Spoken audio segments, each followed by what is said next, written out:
tutti. I'm Kristin and that's my dear friend Elena Matt, and this is Vinoteca Casa Mia. Ciao, Cricri. Ciao, tutti. Hi, how are you today?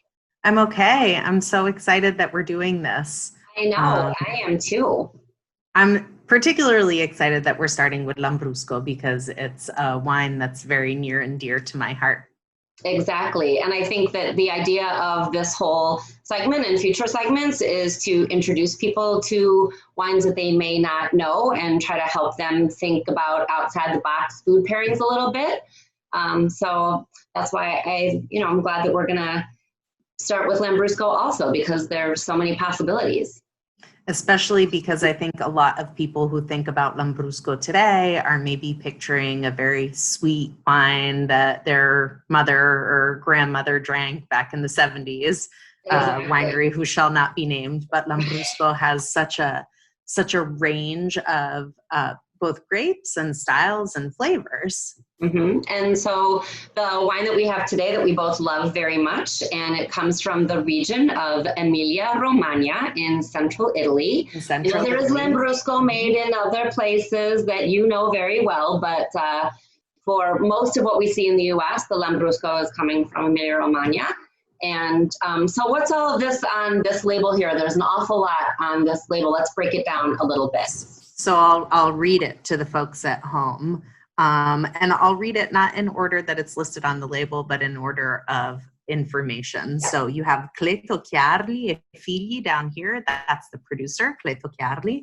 And then you have a word up here that says Vecchia Modena. That's the name of the wine. In point of fact, the label itself isn't telling you a whole heck of a lot of what's in the bottle, but we're going to tell you. It's Lambrusco di Sorbara, which is one of two main varietals that Lambrusco is made from, Sorbara and Grasparossa. Today we're talking about Sorbara. Grasparossa is probably something that is in people's minds. It's dark, it's a thick-skinned varietal, all red grapes, and that's going to make that Lambrusco that's quite tannic. Right, it's a little richer, very dark berry. Brambly fruits, exactly. Whereas Sorbara is made from a thinner skinned grape, also red, but because it's less pigmented, you're going to have a wine that comes out looking almost like a rosé. And here you have a lot more of the strawberry and cherry, rhubarb fruits, quite tart.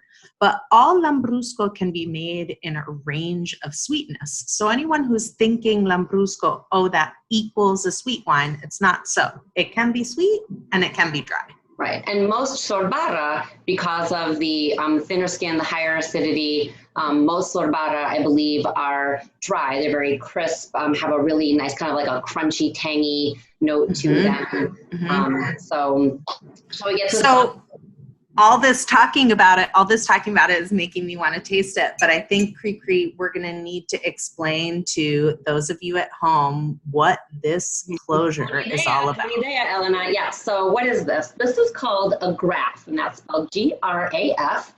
And it was a closure for sparkling wine that was used a very long time ago because this wine is under pressure, right? Like Champagne, Prosecco, Lambrusco is sparkling wine, so the graf is going to be holding this cork. So all you need to do is you can either take the blade of a wine key, or you can take a butter knife. So you can always get into your bottle, and all you want to do is pop this right off and free up your cork. And make sure you're holding it as you would with any sparkling wine because it is under pressure. And we're gonna open this bottle up. There you are, thank you, beautiful image of the graph. And then we're gonna pour a little bit of this and see this gorgeous color. And so I think what's wonderful about this is that really beautiful raspberry, dark tone of the pink and the bubbles. Anybody that likes a dry rosé is, a dry rosé sparkling wine is gonna love this as well. So bonus bubbles. Bonus bubbles, that is right. So I think a lot of the, again, some of that tangy raspberry, strawberry. It's like the fruit component of a strawberry rhubarb pie. And, you know, the experience of drinking the wine is completely dry. I mean, there's a touch of RS that you get on the finish that's residual sugar, but with things that are very high in acid, the feeling that makes your mouth water, you need a little bit of sugar to balance it out. So perfect balance, perfect for drinking multiple bottles, glasses of this wine. Judge you, right? So let's talk food. Yes, let's talk about food, because we can't talk about wine if we're not talking about food, especially Italian wine. Lambrusco, right? So I think that, we definitely want to highlight that there is a range of food that can be enjoyed with this. So one of the traditional ways that you could go would be to serve this alongside the foods that are famous from Emilia-Romagna. I mean, this is the epicenter. Encased gastronomic. meats. Oh my gosh. Right, the mortadella, prosciutto di Parma, Reggiano Parmesan cheese, balsamic vinegar of Modena, those piadine, those little sandwiches, culatella. You know, it's like singing when you listen to all those beautiful foods that come from the area. But we have to point out that one of the best restaurants in the entire world is located in the city of Modena. That's the restaurant of Massimo Bottura.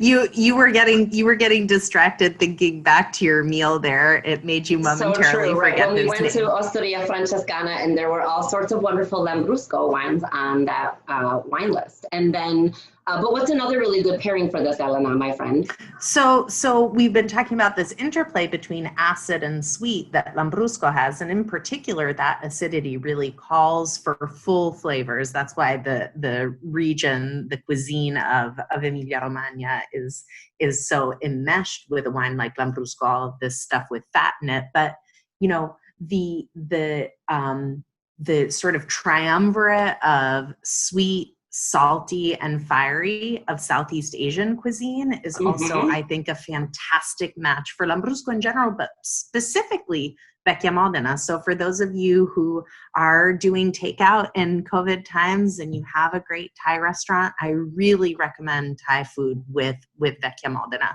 Something from as simple as a kind of standard pad Thai to some of the more intense flavors, like with a larb, where you have a lot of heat and you have a lot of that kind of salty, sweet funk from like a fish sauce, say, great with a wine like this. Exactly. And I think that is, definitely something to think about, is that we don't always have to serve Italian wine with traditional Italian fare. Because there are over 600 varietals of native grapes in Italy. So there's such a range that those grapes can speak to. It's a never-ending journey to explore them. So anyway, so we're going to recommend that people go out and ask their favorite retailer for this wine.